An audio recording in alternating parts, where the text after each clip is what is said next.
መጠበቅ ጀመርኩ። ግን እኔና መሀል ያለው ወንድሜ እና ትልቁ ወንድሜ ሆነን እናቴ ሆነን መኖር ስንጀምር እናቴ ያው በጣም የሚቸግራት ነበረ። ምን አደረገች? ጠዋት እንደዚህ ስንዴ አበጥራ ከስንዴው ይልቅ እንክርዳዱ ይበልጥ ነበረ።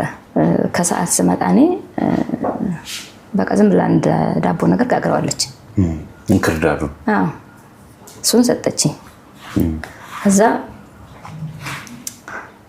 ያወርቦኝ የለ ትንሽ ነው የበላሁት። በርግጥ ልክ ስገባ እሱን ስታቀርብልኝ ትንሽ በልቼ ትንሽ ቆይቶ እያዞረኝ ነው እንክርዳድ ስለሆነ በቃ አሁን ላይ ሳስበው አስክሮኝ ነበር እላለሁ። ምኑ? እንክርዳዱ ያሰክራል? አዎ እንክርዳድ የሚያሰክር ነገር ነው በጣም። ጠዋት ስነሳ ነው ራሴን በሰላም ያገኘሁት ማለት ነው። እሷ አልታወቃትም መሰለኝ።